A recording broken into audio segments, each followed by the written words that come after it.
क्या होता है? कौन बताएगा? कांच क्या होता है? चश्मा लगाए हैं? Yes ma'am. कांच का तो है? Yes ma'am. कांच के ग्लास होते हैं? Yes ma'am. आपका जो ये साइंस किट है इसमें बहुत सारे परख नली वगैरह सब कांच सब जानते हो ना? Yes ma'am. तो कांच क्या है? कोई यौगिक नहीं है। अब हम कांच के बारे में डिटेल में पढ़ें कि कांच आगे होती क्या है, ठीक है? ये कोई यौगिक नहीं है। तो फिर ये है क्या? कांच धातु के सिलिकेटों का मिश्रण है, यानी कि कांच क्या है? मिक्सचर है। किसका? सिलिकेटों का, ठीक है? सिलिकेटों का ये मिश्रण होता है, ठीक? उसके बाद साधारण कांच किसकी बनी होती है? Silica, sodium, silicate, calcium, silicate का मिश्रण है। समझ में आ गया? Yes ma'am. कांच किसी एक पर्टिकुलर चीज की नहीं बनी है, मिक्सचर है। किसका मिक्सचर है? सिलिकेट का। मैम सिलिकेट क्या है? सिलिकेट एक केमिकल होता है, सिलिकेट के केमिकल होगा, ठीक है? SI। तो सिलिका, सोडियम सिलिकेट व कैल्शियम सिलिकेट कांच बनते हुए देखा है कभी?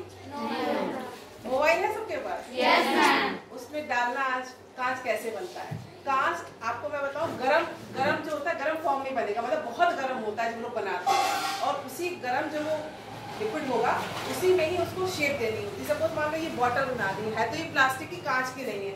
अगर कांच की आप ऐसी बॉटल बनाओगे तो जो कांच होगा एकदम कैसा होगा? द्रव फॉर्म में होगा एकदम, ठीक है? उसी में ही उसको गर्म फॉर्म में ही शेप देते हैं, वरना जब वो ठंडा हो जाएगा तो कैसे बन पाएगा? वो कठोर हो जाएगा, बने नहीं पाएगी उसकी कोई शेप। तो जब गरम गरम कांच होती है उससे कोई हम शेप देके कोई भी चीज बनाते हैं, ठीक है? इसका कोई निश्चित गलनांक नहीं होता है, मतलब बहुत गर्मी होगी तो ऐसा नहीं कि कांच जो है आपका पिघल जाए। नॉर्मल टेम्परेचर मान लो 50 डिग्री टेम्परेचर है तो थोड़ा ना चश्मा हम लगाएंगे पिघल जाए। गलनांक इसका क्या होता है? कोई निश्चित नहीं होता है।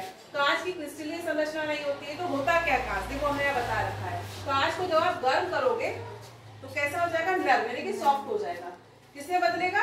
द्रव, ठीक है? और जो वो द्रव होगा उसे हम कहते हैं अतिशीतित द्रव। क्या कहेंगे? अतिशीतित द्रव, ठीक है? नॉर्मल द्रव नहीं होगा, इसे कहेंगे अतिशीतित द्रव। ठीक, समझ आ गई बात? Yes ma'am. उसके बाद कांच 3 टाइप के होते हैं हमारे। एक साधारण कांच, दूसरा कौन सा होता है? और तीसरा? ठीक है। साधारण कांच के उदाहरण बताओ जरा, क्या है? किसका बना होता है? बोतल होती है, बोतल, खिड़की के जो शीशे होते हैं वो सब हमारे क्या होते हैं? साधारण। और बनता किससे है? ये सोडियम सिलिका, इनके मिश्रण से बनता है, ठीक है? ये सब केमिकल होते हैं, इनके मिश्रण से बनेगा, ठीक? नेक्स्ट है कठोर कांच। ये पोटेशियम कार्बोनेट, चूना पत्थर और रेत से बनता है। कठोर कांच का उदाहरण बताओ क्या है? रेत के मिश्रण से बनाया जाता है। प्रयोगशाला में जो उपयोग करते हो उपकरण जो है सारे, परख नली और टेस्ट ट्यूब वगैरह। Yes ma'am. फ्लिंट कांच क्या होता है? ये सोडियम कार्बोनेट, पोटेशियम कार्बोनेट इन सब का मिश्रण होता है। फ्लिंट कांच का उदाहरण क्या है? चश्मा, ठीक है? ये जो हमारा चश्मा है ये क्या है? फ्लिंट कांच का उदाहरण। आया समझ में सबको? Yes ma'am.